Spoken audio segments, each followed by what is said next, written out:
Bismillahirrahmanirrahim. Assalamualaikum warahmatullahi wabarakatuh. Apa kabar anak-anakku MTS Surya Buana?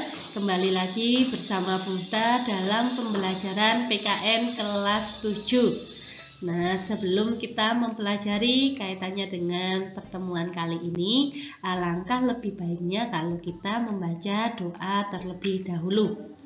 A'udzubillahi minasyaitonirrajim. Bismillahirrahmanirrahim. Raditu billahi robba wa bil islami dina wa bi muhammadin nabiyya wa rasulah. Rabbi zidni ilma warzuqni fahma waj'alni min ibadika sholihin. Amin amin ya rabbal alamin. Semoga pembelajaran kali ini dilancarkan oleh Allah Subhanahu wa taala. Pada kesempatan kali ini, Bunda akan menjelaskan kaitannya dengan perumusan Undang-Undang Dasar Negara Republik Indonesia tahun 1945 melalui pembahasan sidang BPUPKI pada tanggal 15 sampai 16 Juli 1949. Kemarin Bunda sudah menjelaskan kaitannya dengan isi sidang BPUPKI pada tanggal 13 dan 14 Juli. Nah, ini kelanjutannya dari sidang BPUPKI yang kedua. Adapun kompetensi dasar yang akan kita capai pada pertemuan kali ini adalah yang pertama, menganalisis kesejarahan perumusan dan pengesahan Undang-Undang Dasar Negara Republik Indonesia tahun 1945. Yang kedua, menjelaskan proses kesejarahan perumusan dan pengesahan Undang-Undang Dasar Negara Republik Indonesia tahun 1945.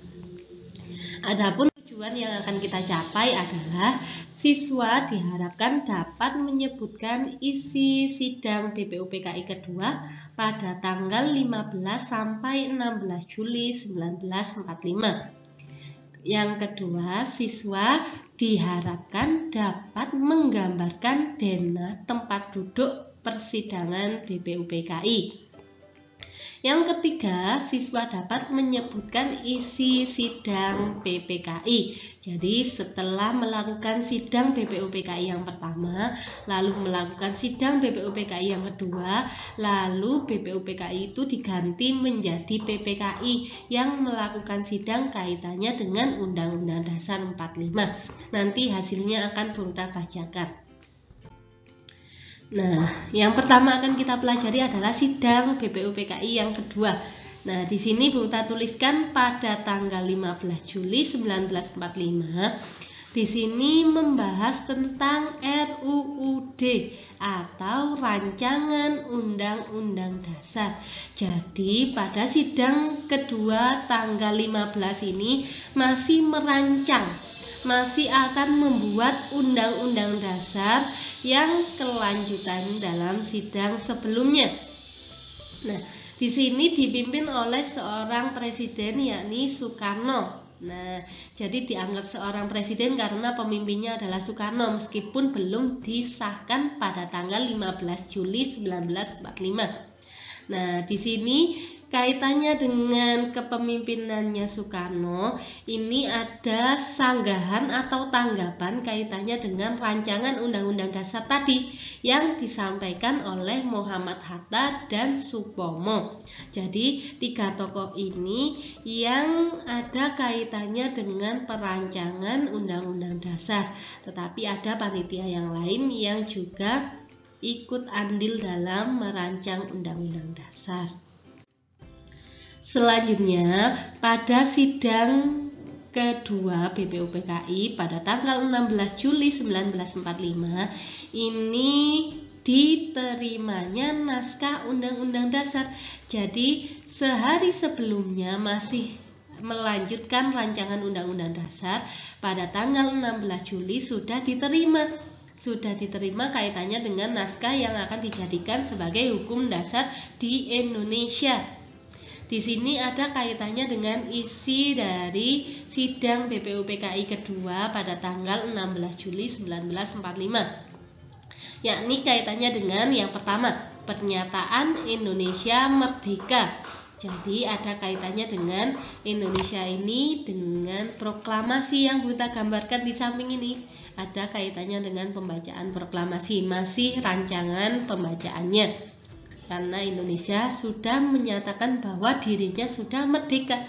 Yang kedua, pembukaan yang memuat Pancasila secara lengkap. Jadi, kaitannya dengan dasar negara yang dirumuskan oleh sidang BPUPKI yang pertama sudah dianggap sempurna, makanya dianggap lengkap di situ. Yang ketiga, batang tubuh Undang-Undang Dasar yang tersusun atas pasal-pasal. Jadi, setelah merancang pembukaan, di situ sudah ada Undang-Undang Dasar 45 dalam bagiannya. Setelah itu ada Pancasila dalam pembukaan. Lalu dalam Undang-Undang Dasar 45 sudah disebutkan ada batang tubuh atau pasal-pasal yang dicantumkan. Ini contoh denah tempat duduk persidangan ketika melakukan sidang BPUPKI.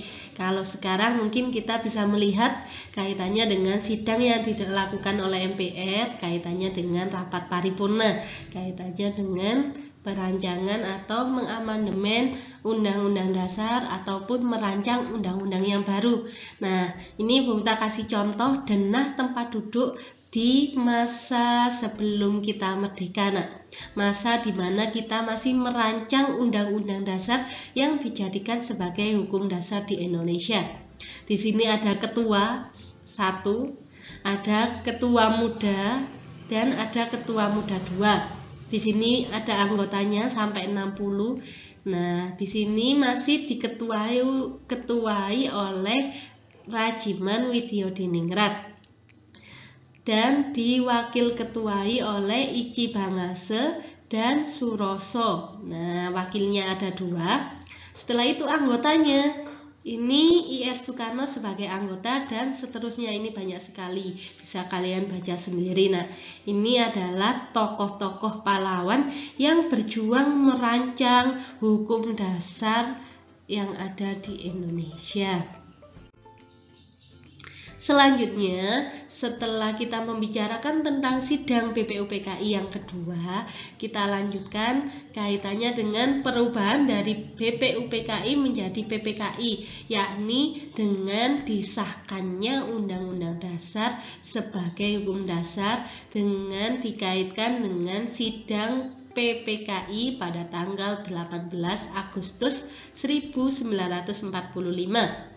Di sini ada 3 bunyinya, Yang pertama, menetapkan dan mengesahkan Undang-Undang Dasar 1945.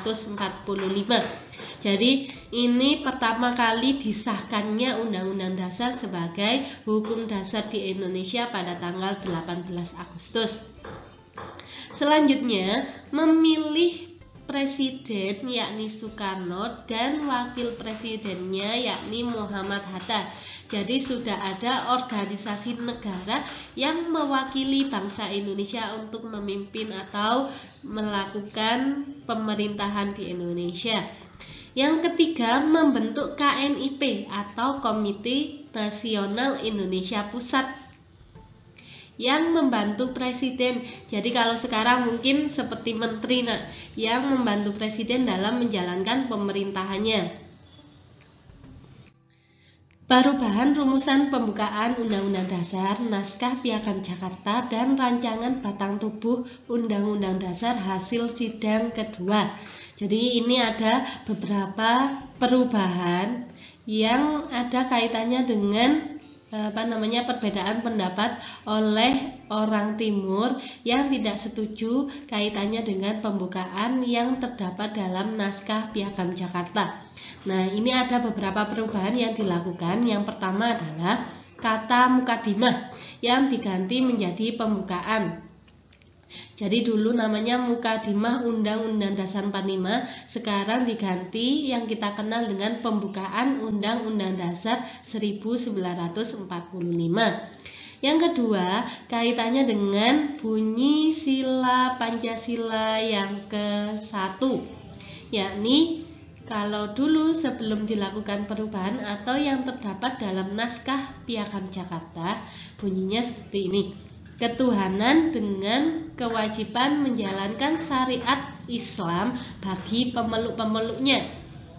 Lalu diubah sila pertama ini menjadi ketuhanan yang Maha Esa. Nah, ini yang dilakukan perubahannya. Nah, yang ketiga yakni bunyi pasal 6 Undang-Undang Dasar 45. Jadi pasalnya tetap tetapi bunyinya yang diganti.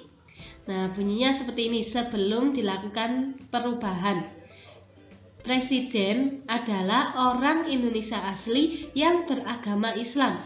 Nah, setelah dilakukan perubahan, bunyi pasal 6 Undang-Undang Dasar 45, Presiden adalah orang Indonesia asli, gitu saja. Jadi yang beragama Islam itu dihapuskan, yang kita pakai sampai sekarang. Jadi bunyi pasal 6 yang sudah dilakukan perubahan adalah Presiden adalah orang Indonesia asli, seperti itu. Yang keempat, bunyi pasal 28 Undang-Undang Dasar 45.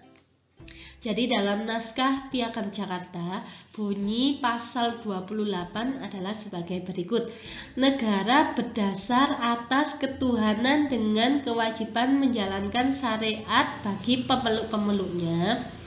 Lalu diubah dalam batang tubuh Undang-Undang Dasar hasil sidang kedua menjadi pasal 29 Undang-Undang Dasar 45 yang bunyinya negara berdasar atas ketuhanan yang Maha Esa.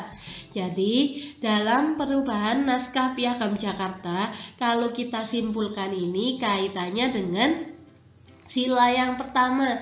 Jadi ada yang dikhususkan kaitannya dengan agama Islam sehingga dihapuskan dalam pasal 6 dan pasal 28. Nah, ini contoh Piagam Jakarta yang ada kaitannya dengan perubahan di pembukaan Undang-Undang Dasar 45, yakni kaitannya dengan sila pertama. Di sini dikasih tebel, ketuhanan dengan kewajiban menjalankan syariat Islam bagi pemeluk-pemeluknya. Nah, ini digantikan menjadi ketuhanan yang Maha Esa. Nah, sekarang silakan kalian kerjakan tugas yang Bu Mita berikan. Hanya ada satu soal. Silakan kalian tuliskan kembali bunyi pasal 6 sebelum dilakukan perubahan dan bunyi pasal 6 setelah dilakukan perubahan. Setelah itu kalian tuliskan lagi bunyi pasal 28 sebelum dilakukan perubahan dan bunyi pasal 29 Undang-Undang Dasar 45 setelah dilakukan perubahan. Nah, perubahannya seperti apa, Bu? Perubahan ketika dicantumkan dalam naskah Piagam Jakarta atau Jakarta Charter dan yang dirumuskan dalam Undang-Undang Dasar 45 yang kita pakai sekarang ini. Silakan kalian kerjakan di buku tulis, kalian foto, kalian kirim di Google Classroom pertemuan kali ini. Alhamdulillah sudah Bu Mita jelaskan semua, sudah Bu Mita kasih tugas juga.